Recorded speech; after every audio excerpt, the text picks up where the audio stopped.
Hello students, आज हम लोग पढ़ेंगे यूनिट्स एंड मेजरमेंट की थ्योरी का पार्ट सेकंड। इसके पिछले लेक्चर में हम लोग ने भी इसी चीज को ही पढ़ा था और वहां पर हमने देखा था कि जो यूनिट्स वगैरह होती हैं वो क्या होती हैं। साथ ही में हम लोग ने उस पे ये भी देखा था कि कितने तरह के सिस्टम ऑफ यूनिट्स होते हैं और जो हमारा अभी साइंटिफिक कम्युनिटी में जो सबसे ज्यादा यूज होता है वो है SI units, SI system, SI unit of system. तो उसके बारे में हम लोग ने देखा था कि कितने तरीके के उसमें जो यूनिट्स हैं वो इन्वॉल्व हैं, जो कि होती हैं 7 बेस यूनिट्स और 2 सप्लीमेंट्री यूनिट्स होती हैं। बाकी जो यूनिट्स हम लोग की बनती हैं वो सब इन्हीं बेस यूनिट को डिराइव करते हुए बनती हैं, यानी कि कुछ फंडामेंटल यूनिट हो गई, बाकी डिराइव्ड यूनिट। फंडामेंटल वही 7 बेस यूनिट और 2 सप्लीमेंट्री यूनिट, और उन्हीं से ही बाकी चीजें हमारी निकल कर आती हैं, कोई भी यूनिट हो, किसी भी क्वांटिटी की यूनिट हो। क्लियर। आज जो डिस्कशन है उसको हमें कंटिन्यू करना है और ध्यान में रखना है कि यहाँ पर मैं पूरा चैप्टर आपको डिटेल में नहीं बता रहा, कम समय में पूरा चैप्टर बता रहा हूँ। तो मैं सिर्फ आपको रिवाइज कराऊंगा, क्योंकि हमारा जो मोटिव है वो है क्वेश्चंस को सॉल्व करना, जिससे कि हमारी प्रैक्टिस हो सके। उसके लिए कुछ थ्योरी जानना जरूरी है, जिसको कि मैं यहाँ पर बताऊंगा। तो ये सब कुछ हमारा शॉर्ट में जल्दी से फिनिश करने की कोशिश मैं करूंगा। ओके, तो आज हम लोग को पढ़ना है सिग्निफिकेंस के बारे में, rules for counting significant figures, rules for arithmetic operation with significant figures, rules for rounding of the uncertain digit, जो कि ऐसी डिजिट जो हमारी अनसर्टेन डिजिट्स होती हैं, यानी कि राउंडिंग ऑफ हमें पढ़ना है। एक्यूरेसी एंड प्रिसीजन क्या होता है, least count, error in measurements, combination of errors, dimensions of physical quantities, principle of homogeneity of dimensions and application. यहाँ से जो है वो डायमेंशंस के बारे में आ जाएगा। ठीक है, इधर पे हमारा क्या है कि इस जगह से लेकर यहाँ तक ये सिग्निफिकेंट के फिगर्स के बारे में बात हो गई। यहाँ पर फिर हम लोग जो एरर एनालिसिस होता है वो ये है, यानी कि 3 हमारे इस तरीके से डिवीजन हम इनको कैसे कर सकते हैं दिमाग में इनको सेट करने के लिए, कि कैसे हमें इसको याद रखें। तो सिग्निफिकेंट फिगर्स के बारे में, एरर एनालिसिस, और उसके बाद डायमेंशनल एनालिसिस, इन सभी चीजों को हम लोग को पढ़ना है। क्लियर। तो देखिए, अगर हम लोग बात करें सिग्निफिकेंट फिगर्स की कि आखिर सिग्निफिकेंट फिगर्स क्या होते हैं, तो यहाँ पर हम चाहें तो देखिए, मान लीजिए किसी एक क्वांटिटी को मेजर करते हुए डेसिमल के बाद बहुत ढेर सारे नंबर्स को लिख सकते हैं, या फिर हमने कोई भी मेजरमेंट किया उसको लिखने का कोई भी तरीका हमारा हो सकता है, चाहे हम उसको जैसे मान लीजिए 10 सेंटीमीटर बोले या फिर 0.1 मीटर बोले। तो बात आती है कि देखो, जब हम लोग ने 10 सेंटीमीटर लिखा और उसी को जब हम लोग ने 0.1 मीटर्स लिखा, तो यहां पर एक्चुअल में क्वांटिटी किस चीज को रिप्रेजेंट कर रही है। ठीक है, वो जो क्वांटिटी है वो कैसे रिप्रेजेंट हो रही है वो सारी चीजें। तो इसके लिए हमें सिग्निफिकेंट फिगर्स को पढ़ने की जरूरत होती है कि हमने देखिए कहीं पर 10 लिखा और कहीं पर 0.1 लिख रहे हैं, तो कौन सा लिखने का तरीका सही है, या फिर दोनों सही है। क्या होता है, इसी चीज को हमें पता चलता है सिग्निफिकेंट फिगर्स को जानकर। तो देखिए, in the measured value of physical quantity the digits about the correction of which we are sure plus the last digits which is doubtful are called the significant figures. यानी कि मान लीजिए कि हमने कोई मेजरमेंट किया और उस मेजरमेंट को करते हुए हम श्योर हैं कुछ डिजिट्स तक, और उसके बाद फिर एक अनसर्टेन डिजिट्स है, उन दोनों को जब हम लोग मिलाकर लिखते हैं तो वो बनाता है पूरा सिग्निफिकेंट फिगर। कैसे? जैसे कि मान लीजिए कि हमारे पास एक मीटर स्केल है और उस मीटर स्केल में हम जो मेजर कर सकते हैं वो कर सकते हैं, सबसे छोटी जो इस पे यूनिट मेजर कर सकते हैं, मान लीजिए 1 मिलीमीटर मेजर कर सकते हैं। 1 मिलीमीटर से हम छोटी यूनिट को मेजर नहीं कर सकते। तो यहाँ पर 1 मिलीमीटर जो होगा वो एक ऐसा होगा कि हो सकता है कि मान लीजिए कि एक यहाँ पर कपड़ा ऐसे रख दिया जाए, तो उस कपड़े को जब हम लोग मेजरमेंट करें तो यहाँ पर ये वाली जो बाउंड्री है, एग्जैक्टली जरूरी नहीं है कि 5.01 मीटर्स इस तरीके से बने, ऐसा जरूरी नहीं है कि ये ऐसा बने। क्लियर, बात समझ पे आई? यहाँ पे ये ठीक है, 5.001 मीटर्स, अगर मिलीमीटर की बात कर रहे हैं हम लोग, तो ये चीज हो जाएगा।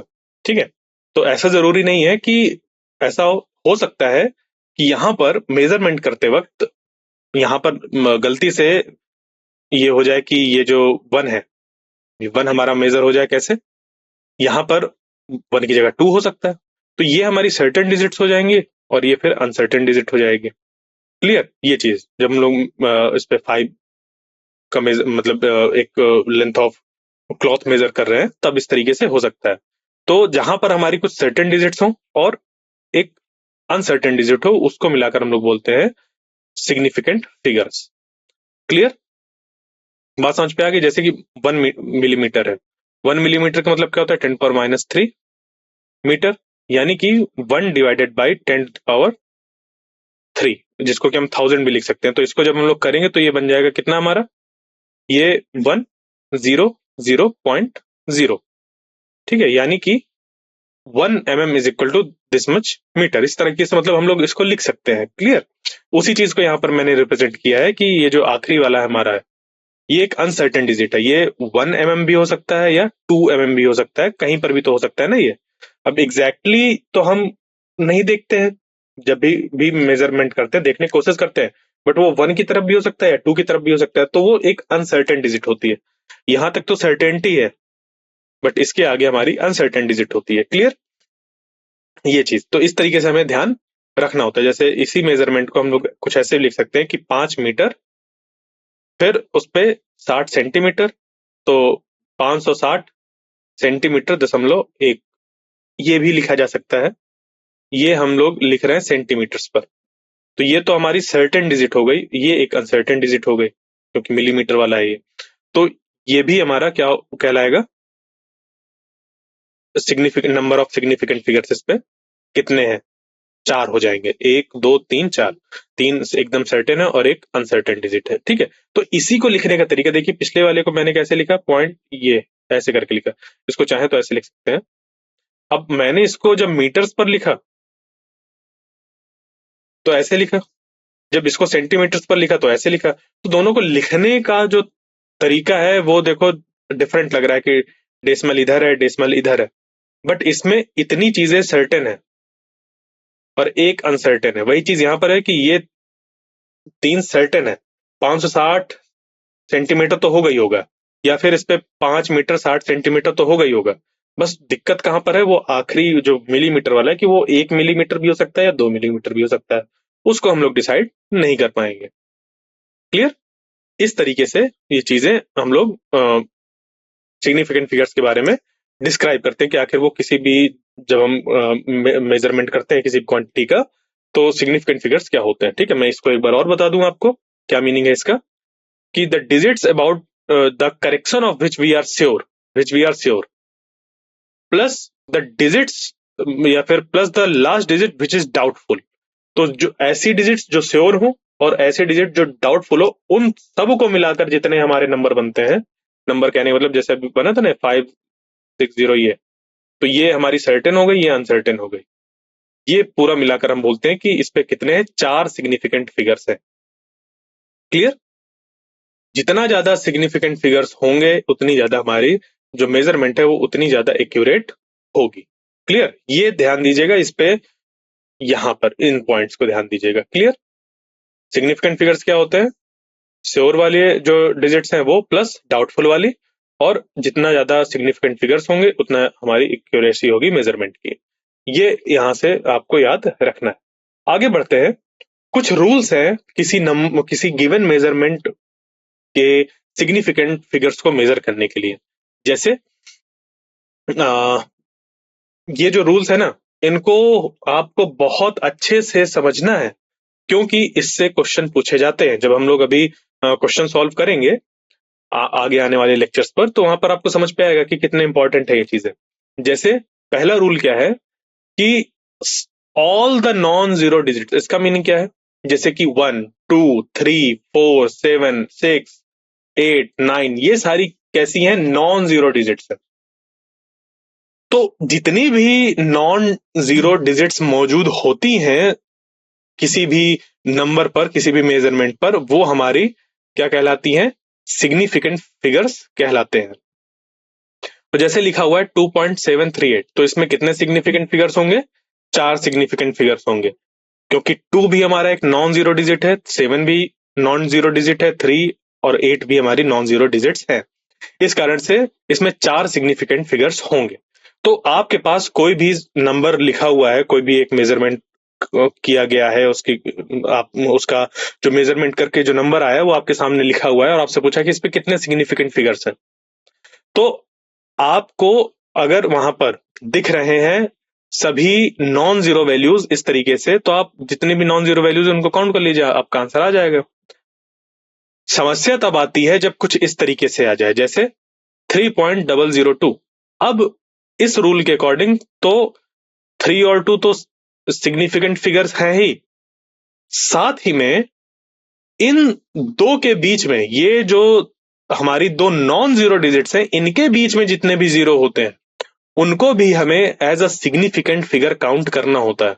जैसे कि 1001 लिखा हुआ है, 1001 का मतलब यह है कि अगर आपने जीरो नहीं लिखे तो वो 11 बच जाएगा, ऐसे लिखने में 11 हो जाएगा, यानी कि ये अपना महत्व तो यहां पर रखते हैं।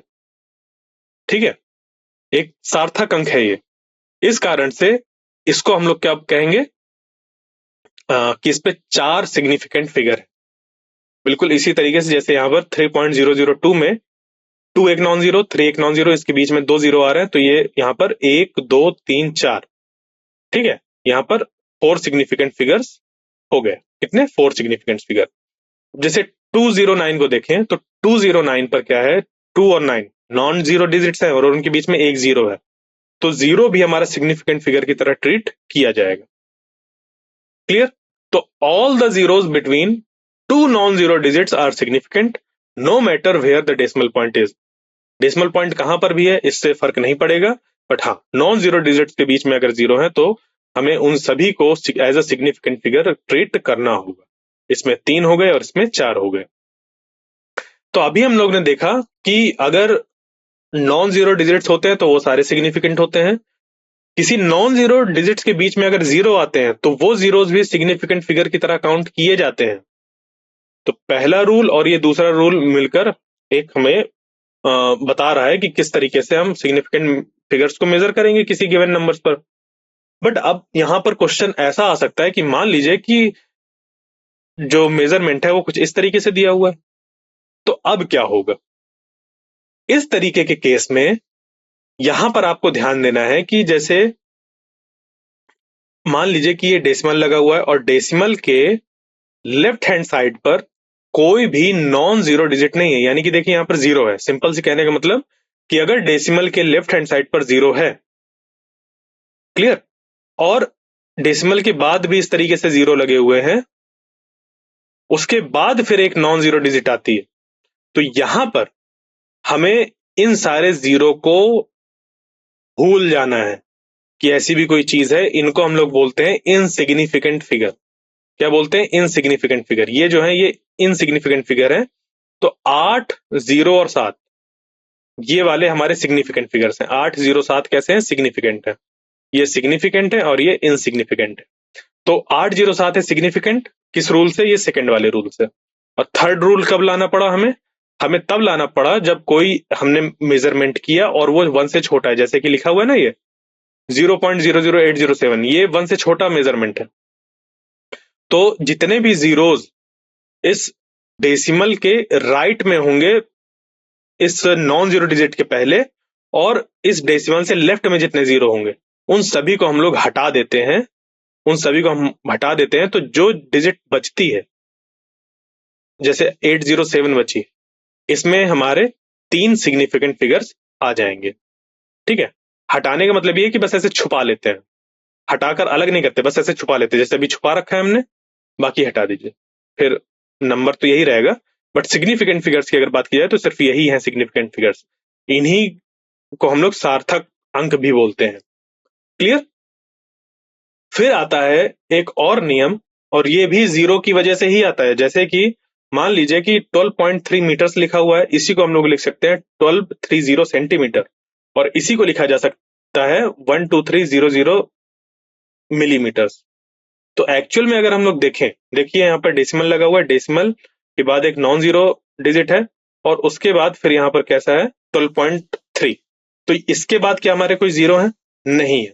इसके बाद कोई जीरो नहीं है। जैसे है कि 1230, इसके बाद यहाँ पर इस जीरो के बाद कोई और जीरो है? नहीं है।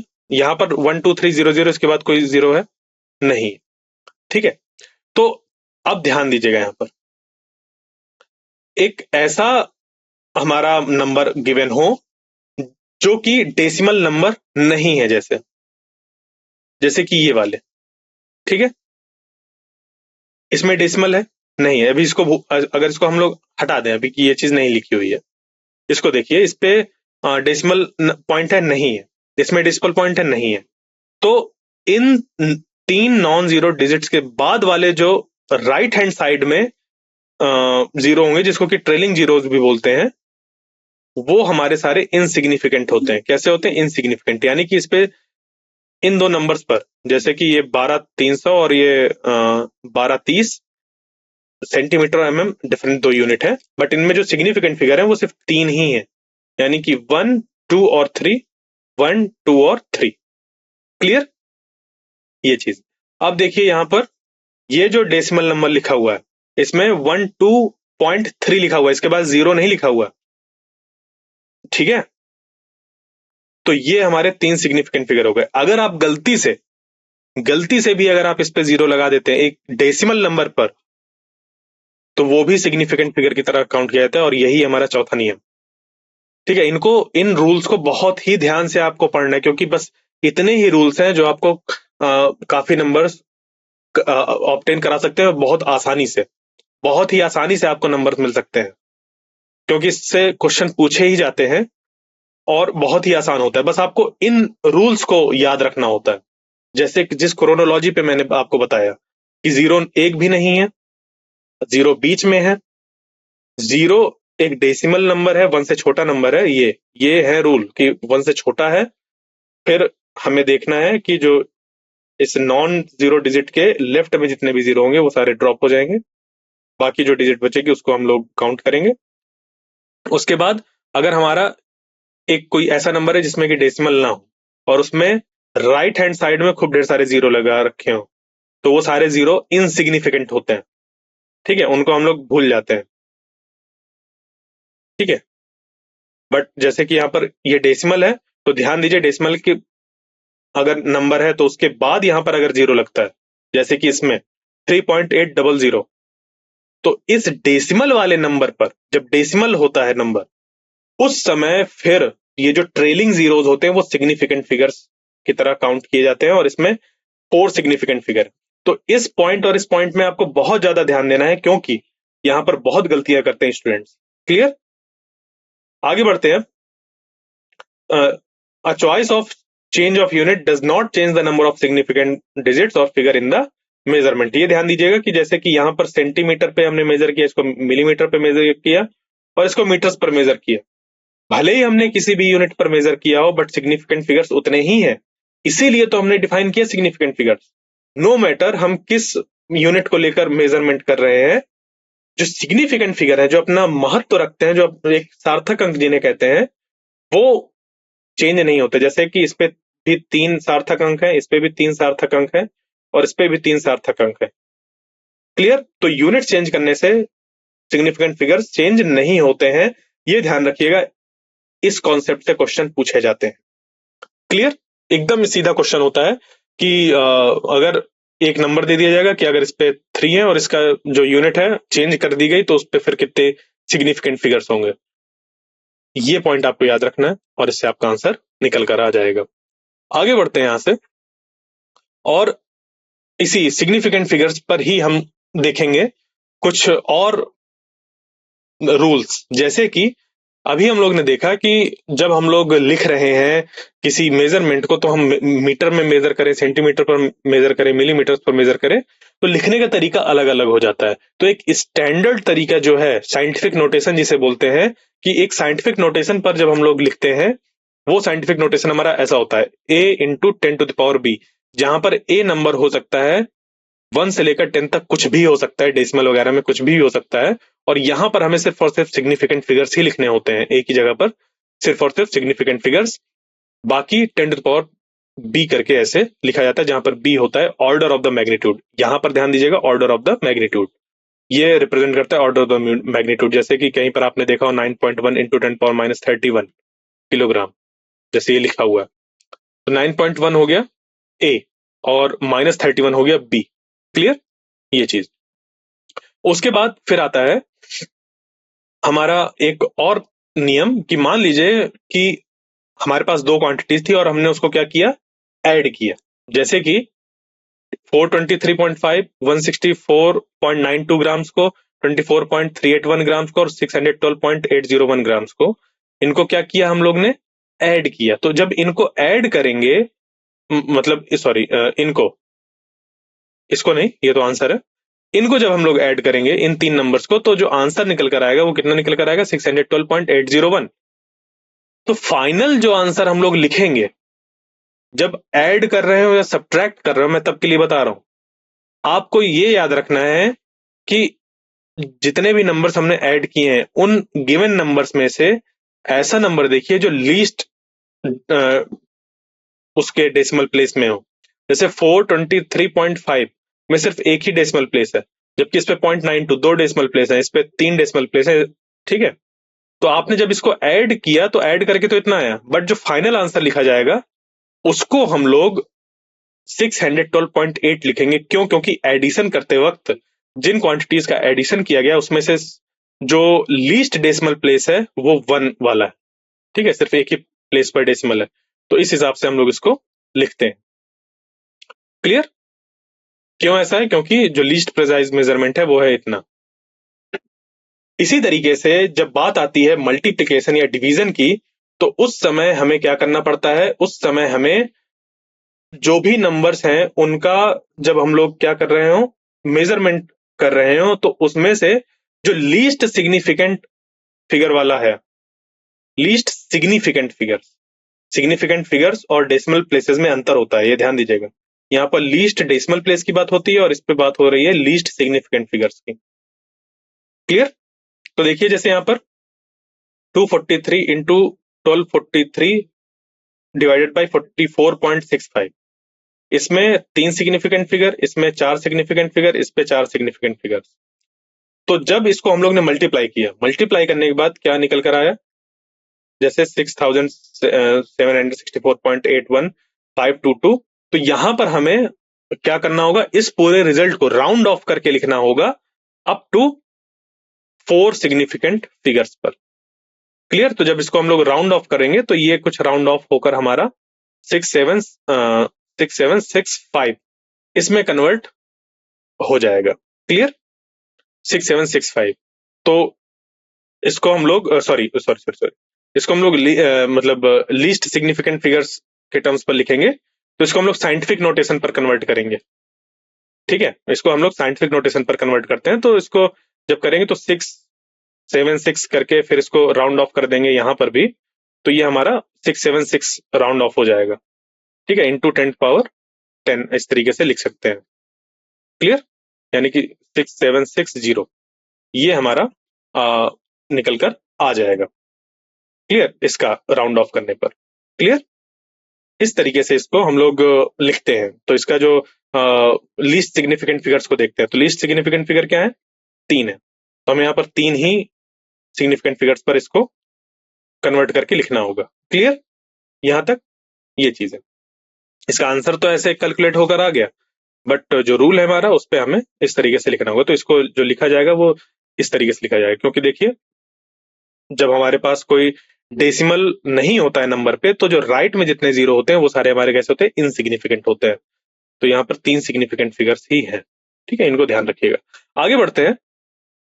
और जैसे मैंने अभी एक शब्द का यूज किया था, राउंडिंग ऑफ, तो राउंड ऑफ करने के बाद वो हमारा 676 बन जाएगा, 6760 एक्चुअली।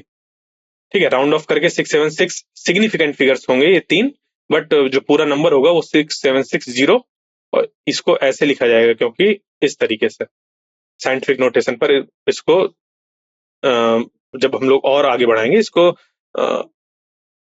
जब इसको साइंटिफिक नोटेशन प्रॉपरली, इसको तो मैं साइंटिफिक नोटेशन पर अभी एक्चुअली नहीं लिखा था मैंने, जब इसको ऐसे लिखेंगे तो 6.76 इनटू 10⁻³ ऐसे लिख दिया जाएगा। ये बन जाएगा हमारा। क्लियर? एकदम एग्जैक्टली साइंटिफिक इस नोटेशन पर लिख दिया गया। तो इसको भी जब हम लोग लिखेंगे तो ये हमारा ऐसे लिख जाएगा। ओके, तो जैसे कि अब देखिए हम लोग राउंडिंग ऑफ करने का क्या रूल होते हैं हमारे।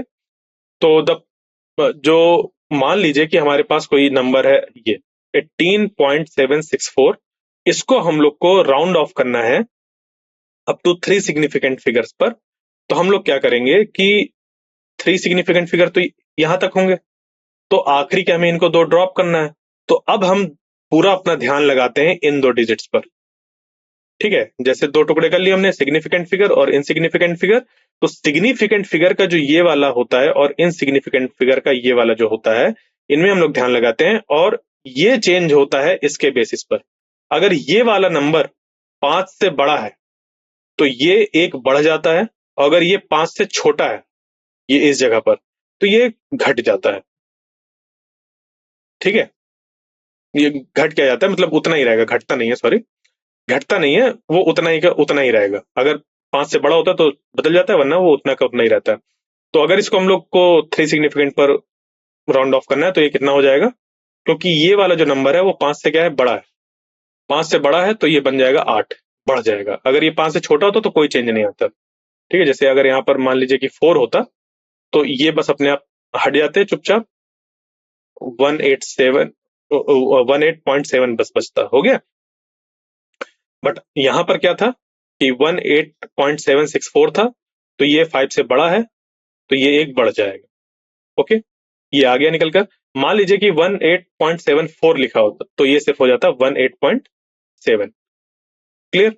अब देखिए, ये तो बात हो गई कि 5 से बड़ा है ये वाला, ये वाला जो नंबर है हमारा, अगर 5 से बड़ा है तो ये बढ़ जाएगा, अगर ये 5 से छोटा है तो ये, इसमें कोई फर्क नहीं पड़ेगा। बट अगर 5 हुआ तो क्या होगा?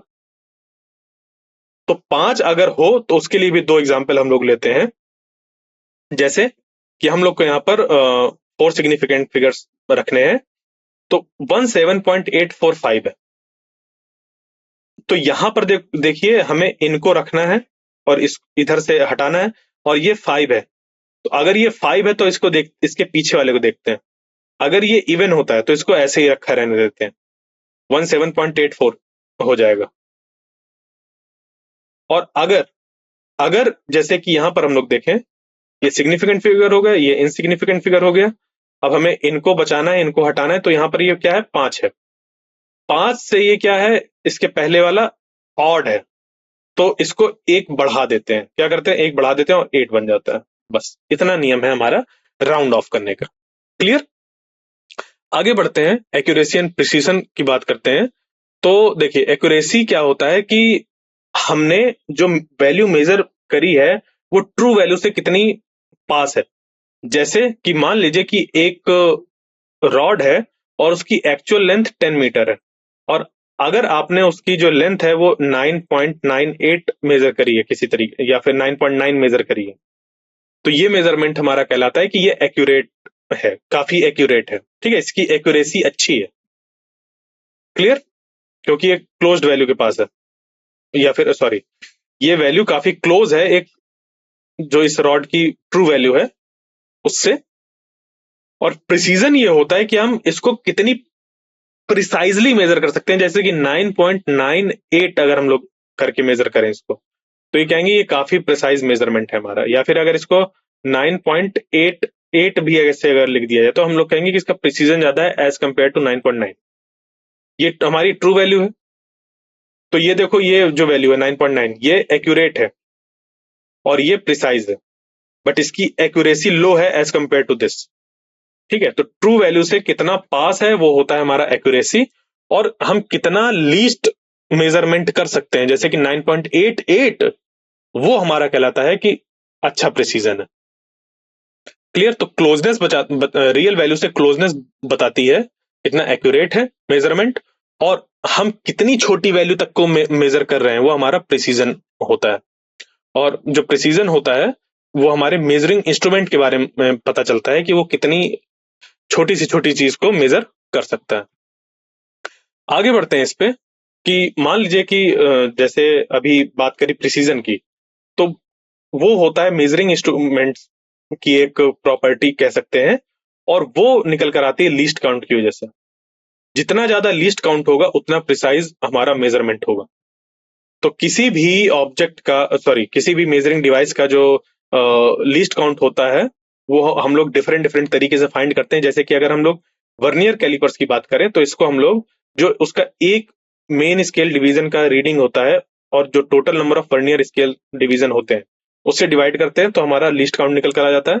उसी तरीके से स्क्रू गेज के लिए जो एक पिच होता है, ठीक है, एक पिच की जो वैल्यू होती है, जैसे कि मान लीजिए 1 सेंटीमीटर है या फिर 1 mm है, बेसिकली ये 1 mm होते हैं। और ये जैसे कि मान लीजिए कि इस पे सर्कुलर स्केल में 100 डिवीजन है, तो 1 mm डिवाइडेड बाई 100, इस तरीके से हो सकता है। या 1 centimetre divided by 100, different different तरीके के ये मेजरिंग डिवाइसेस होते हैं। क्लियर? आगे बढ़ते हैं। और अब आती है बात हमारी एरर इन मेजरमेंट्स की। तो जैसे अभी हम लोग ने बात करी ट्रू वैल्यू की, एक्यूरेसी को डिफाइन करते हुए, तो ट्रू वैल्यू आखिर है क्या, हम लोग कैसे पता करेंगे, बिना मेजर किए किसी की ट्रू वैल्यू पता कैसे चलेगी? तो हम लोग करते क्या है कि जैसे कोई एक रॉड है, उसका हमने मेजरमेंट लिया, एक बार मेजरमेंट लिया, फिर 2 बार किया, 3 बार, 4 बार, 5 बार, 10 बार, 20 बार, 100 बार, 1000 बार, 1500 बार। तो जब उन सारी हम इसी को ही मेजर कर रहे हैं, तो हमने जितनी बार मेजरमेंट किया, हर बार जो वैल्यू निकल कर आई उन सबका सम किया, और जितनी बार मेजर किया उससे डिवाइड कर दिया। तो जो एक मीन वैल्यू निकल कर आती है उसको हम लोग मान लेते हैं कि ये एक ट्रू वैल्यू है, क्योंकि उस पर एवरेज हो चुका होता है। और उसको लिखने का तरीका ऐसे, तो वो हमारा कहलाता है एक मीन वैल्यू। अब इसको हम लोग इससे कंपेयर करते हैं कि कितना दूर है, ठीक है, ये इससे कितना दूर है, तो उसको हम लोग बोलते हैं चेंज, कि कितना उस पर डिफरेंस आ रहा है। क्लियर? या फिर कह लीजिए कि एक तरीके से उसको बोलते हैं एरर। अब आपकी ये बन गई ट्रू वैल्यू, आपने मेजरमेंट्स किए इतने ढेर सारे, मेजरमेंट्स को आपने सम किया, डिवाइड किया जितनी बार किया था, उससे जो वैल्यू निकल कर आई वो आपकी बन गई एक मीन वैल्यू। उस मीन वैल्यू से ये वाली वैल्यू कितनी डिफर कर रही है, ये कितनी डिफर कर रही है, ये कितनी डिफर कर रही है, यानी कि इस ट्रू वैल्यू से कितना इस पे अंतर आ रहा है, उसको हम लोग बोलते हैं एब्सोल्यूट एरर। क्लियर? इसको हम लोग ऐसे मॉड लेकर निकालते हैं, तो इस तरीके से हमारा एब्सोल्यूट एरर निकल कर आ जाता है, यानी कि mean value minus observe value. और ये हर एक वैल्यू के लिए निकल कर आता है। Delta A one is equal to हो जाएगा A naught minus A one, delta A two यानी कि A naught minus A two, delta A N is equal to A naught minus A N. इस तरीके से ये सारी चीजें बनती है। क्लियर? फिर जब हम लोग को वो जो हम लोग ने कैलकुलेट किए हैं एब्सोल्यूट एरर, उसका भी जब हम लोग मीन लेते हैं, यानी कि delta A one, delta A two, delta A three, इन सब का भी हम लोग जब मीन लेते हैं, वो हमारा कहलाता है मीन एब्सोल्यूट एरर। अब इसी मीन एब्सोल्यूट एरर को हम लोग फ्रैक्शनल एरर के फॉर्म पर भी रिप्रेजेंट कर सकते हैं, या फिर रिलेटिव एरर बोलते हैं इसको, जो कि होता है delta A mean divided by A mean, यानी कि जो ट्रू वैल्यू थी और ट्रू वैल्यू से जो सारी वैल्यूज में अंतर आ रहा था और उनका एवरेज आउट करके जो निकाला था, उससे हम लोग ने ऐसे डिवाइड करके निकाल लिया। फिर परसेंटेज एरर आता है। परसेंटेज एरर में हम लोग ये जो फ्रैक्शनल एरर होता है उस पर 100 को मल्टीप्लाई कर देते हैं, जिससे कि हमें परसेंटेज एरर मिल जाता है। ठीक है, इन सभी चीजों को आपको याद रखना है, क्योंकि हमें जब जब क्वेश्चन सॉल्व करेंगे तो इन सभी का यूज करना होगा। क्लियर?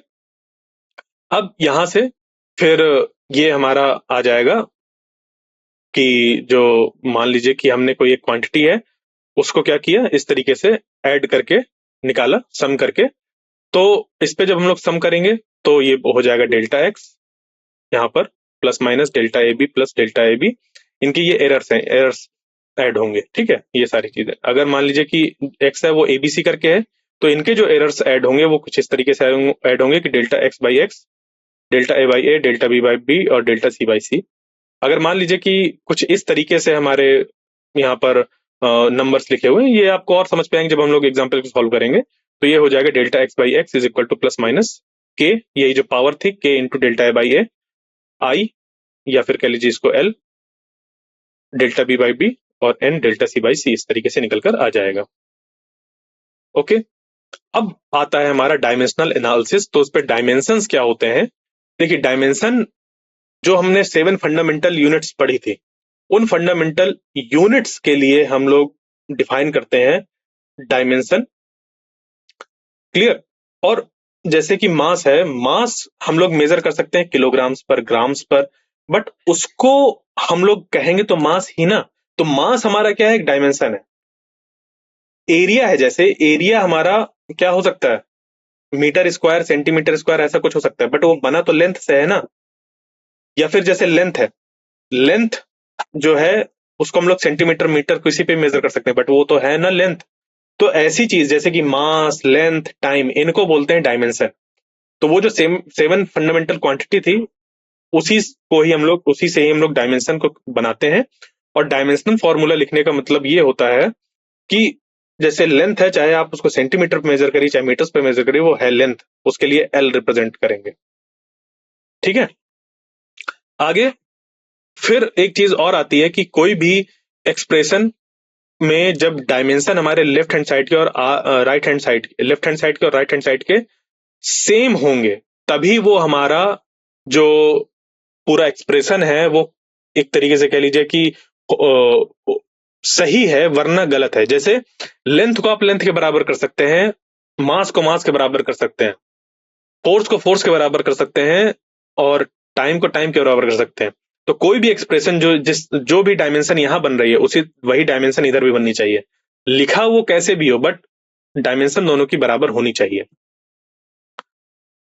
अब ये जो हमारा डायमेंशन वाला फॉर्मूला था, ये जो होमोजेनिटी ऑफ डायमेंशन था, वो काफी जगह पर यूज करते हैं हम लोग।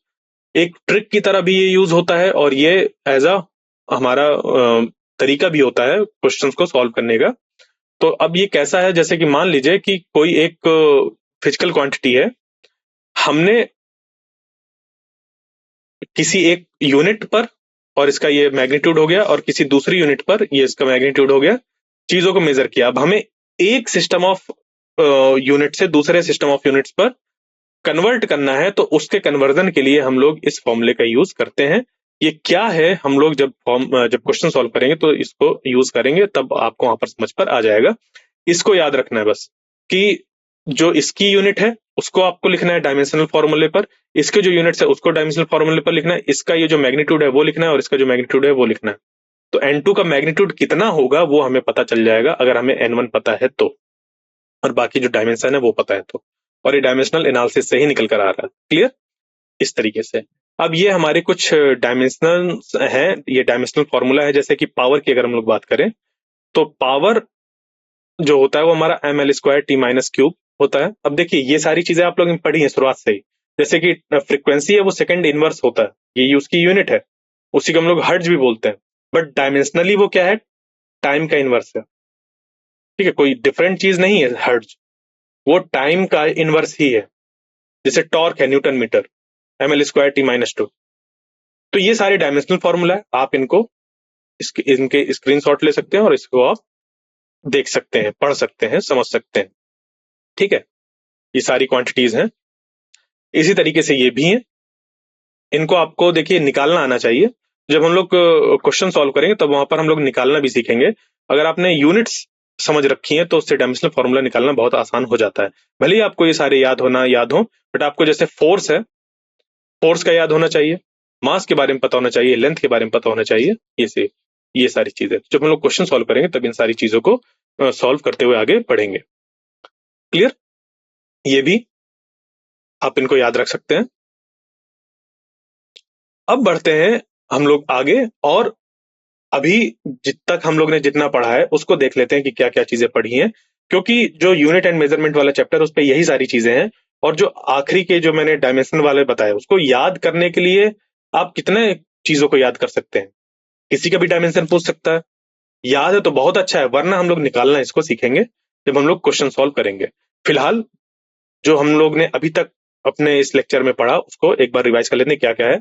हम लोग ने सिग्निफिकेंट फिगर्स के बारे में जाना, rules for counting significant figures के बारे में जाना, अर्थमेटिक ऑपरेशंस जब हम लोग करते हैं तो क्या ध्यान रखते हैं, जो सबसे फाइनल आंसर होता है उसको लिखने में। हम लोग लीस्ट डेसिमल प्लेसेस के बारे में बात करते हैं। ठीक है? और जब हम लोग मल्टीप्लिकेशन या डिवीजन करते हैं उस समय लीस्ट सिग्निफिकेंट फिगर्स वाले को उससे कंपेयर करते हैं। राउंडिंग ऑफ कैसे होता है वो भी हम लोग ने जाना। ठीक है, एक्यूरेसी एंड प्रिसीजन क्या होता है, यानी कि एक्यूरेसी यानी कि closeness to the true value, और प्रिसीजन यानी कि कंसिस्टेंसी ऑफ रिपीटेड मेजरमेंट्स, या फिर कह लीजिए कि हम कितने छोटी वैल्यू तक को मेजर कर सकते हैं।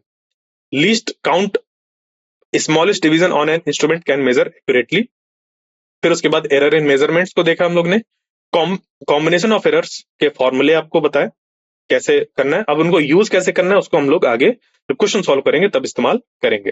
फिर डायमेंशन ऑफ फिजिकल क्वांटिटीज क्या होती है, प्रिंसिपल ऑफ होमोजेनिटी क्या होता है, ये सारी चीजें हम लोग ने पढ़ी। क्लियर। और कुछ डायमेंशंस वगैरह जो आपको बेसिक डायमेंशन जो आपको पता होना चाहिए, जैसे वेलोसिटी का LT-1, एक्सेलरेशन का LT-2, फोर्स का MLT-2, ये सारी चीजें आपको पता होनी चाहिए। उससे सारी चीजें आप बाकी डायमेंशंस को निकाल सकते हैं। क्लियर। तो आई होप जो आज का लेक्चर था वो आपको समझ पे आया होगा। मिलते हैं नेक्स्ट लेक्चर पर जहां पर हम लोग इससे रिलेटेड प्रॉब्लम्स को सॉल्व करेंगे। तब तक के लिए थैंक यू।